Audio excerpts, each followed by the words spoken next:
গতকাল নন্দিতা রায় আর শিবপ্রসাদ মুখার্জির পরিচালনায় আর উইন্ডোজের প্রযোজনায় ফুল পিসি ও এডওয়ার্ডের প্রিমিয়ার দেখতে গেছিলাম। নন্দিতা আর শিবুর সঙ্গে আমার অনেক দিনের পরিচয়। আমি ওদের প্রায় সমস্ত ছবিই দেখেছি। সত্যি কথা বলতে কি, আমাকে যদি কেউ জিজ্ঞাসা করে যে কোন তিনটে বাংলা ছবির কথা তোমার প্রথমেই মনে পড়বে, আমি বলবো গুপিগাইন বাঘাবাইন, ইচ্ছে, আর অবশ্যই ভূতের ভবিষ্যৎ। উইন্ডোজের বয়স হয়েছে 25 বছর, আর এইবারই 25তম সিনেমাটা রিলিজ করলো।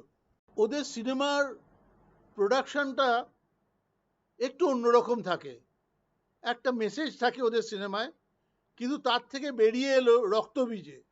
রক্তবীজ একটা থ্রিলার, এবং সত্যি সত্যি থ্রিলার কি করে তৈরি করতে হয় রক্তবীজে সেটা ওরা দেখিয়ে দিল। তবে এর মধ্যে বেলা শেষেও অনবদ্য। আমার বস ও দারুণ একটা প্রচেষ্টা, কিন্তু আমার নিজের কর্পোরেট সেক্টরে অনেক বছর চাকরি করার পরেও এটা উপলব্ধি যে কোনো কোম্পানি তার অফিসের প্রেমিসেসের মধ্যে এরকম একটা ডে কেয়ার করতে দেবে না। মুম্বাইতে আমার এক বন্ধু জানিয়েছে সত্যি সত্যি এরকম একটা স্টার্ট আপ কোম্পানি এইরকমই একটা ডে কেয়ারের ব্যবস্থা করেছে, তবে কোনো অফিসের মধ্যে নয়, আলাদা বিল্ডিং ভাড়া নিয়ে এই ডে কেয়ার করেছে। রক্তবীজ 2ও থ্রিলার, তবে আমার মনে হয় খুব বেশি কমার্শিয়ালাইজড। বহুরূপীয় দারুণ সিনেমা। সিনেমাটা দেখলেই বোঝা যায় যে এই সিনেমার পেছনে প্রচুর রিসার্চ আছে, আর সত্যি সত্যি মানে সিনেমাটা তৈরি হয়েছে একটু অন্যরকমভাবে। এখন অপেক্ষা করে আছি কখন বহুরূপী 2 আসবে। ফুল পিসি ও এডওয়ার্ড একটা ডিটেকটিভ থ্রিলার। ডিটেকটিভ গল্প অ্যাকচুয়ালি দুরকম হয়।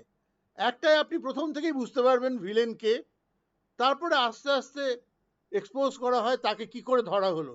সত্যজিৎ রায়ের অনেক গল্পই কিন্তু এই রকম। আর এক রকমের ডিটেকটিভ গল্প হয়, সেখানে বোঝাই যায় না ভিলেনটা কে। গল্পটা শেষ হওয়ার পরেই বোঝা যায় ভিলেন বা খুনি কে। ফুল পিসি ও এডওয়ার্ডে একটা চমক আছে, এখানে বোঝাই যায় না যে ডিটেকটিভ কে। গল্পটা শেষ হওয়ার পরে তখন বোঝা যায় যে ডিটেকটিভটা কে। আর খুনির কথা তো ছেড়েই দিলাম, সেটা আস্তে আস্তে এক্সপোজড হয়। আর সেটা নিয়ে তো আমি এখন বলতে পারি না, তাহলে তো মজাটাই চলে যাবে। তার জন্য আপনাকে সিনেমাটা দেখতে হবে। বাড়ির সবাইকে নিয়ে সিনেমাটা দেখুন, নিশ্চয়ই এনজয় করবেন। আমি পণ্ডিত নই, কিন্তু আমার বাড়িতে কিংবা ফ্যামিলিতে বেশ কয়েকজন ফিল্ম মেকার আছে, আর আমি তাই খুব অল্প একটু একটু বুঝি।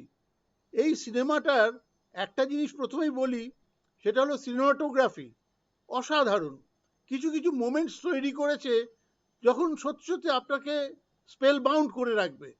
একটা মোমেন্টের কথা বলি, একটা গাছের ছবি দেখবেন, কয়েক সেকেন্ডের জন্য পুরো স্ক্রিন জুড়ে খালি একটা গাছের ছবি, অসাধারণ। তারপরেই আসি কস্টিউমের কথায়। অনেকেই যখন সিনেমা দেখেন তখন কস্টিউমের দিকে অত নজর দেন না, কিন্তু আমি দিই। খুবই সুন্দর কস্টিউম করেছে, কে করেছে আমি ঠিক জানি না, কিন্তু সত্যি সত্যি ট্যালেন্টেড। উইন্ডোজের সব ছবির এডিটিং করে মলয়। মলয় কিন্তু এডিটিংয়ে খুবই পারদর্শী। আর মলয় আমাকে বলেছে ওর এডিটিংয়ের সময় ডিরেক্টররা ওকে কোনো কিছুতে বাধা দেয় না। এডিটারদের এটা একটা খুব বড় প্রবলেম, যখন ডিরেক্টররা তাকে স্বাধীনভাবে কাজ করতে দেয় না। বুঝতেই পারছেন 14-15 দিনের একটা শুটিংকে মাত্র 1.5-2 ঘন্টার মধ্যে নামিয়ে আনতে হয়। তাই কতটা কাটতে হবে কতটা রাখতে হবে এডিটারদের থেকে ভালো আর কেউ বোঝে না। ইনফ্যাক্ট সল্টলেকের একটা অর্গানাইজেশন আমার বিধাননগর, আমি সেখানে একজন মেম্বার, এবং ওদের 40টা সিট স্পন্সর করেছিল মণিপাল হসপিটাল। আমি কিন্তু সেখানে যাবার কোনো চেষ্টাই করিনি, তার কারণ প্রিমিয়ার দেখার আনন্দই আলাদা। প্রিমিয়ারে দেখা হলো কনির সঙ্গে, রাইমার সঙ্গে। এদের সঙ্গে আমার অনেক দিনের পরিচয়, আর সাহেব তো আমাদের ফ্যামিলির একজনের একটা ফিল্মে কাজ করেছে।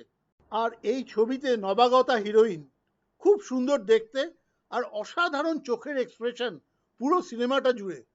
আমার এই ভিডিওটা দেখার পরে নিশ্চয়ই আপনারা এই সিনেমাটা দেখতে যাবেন।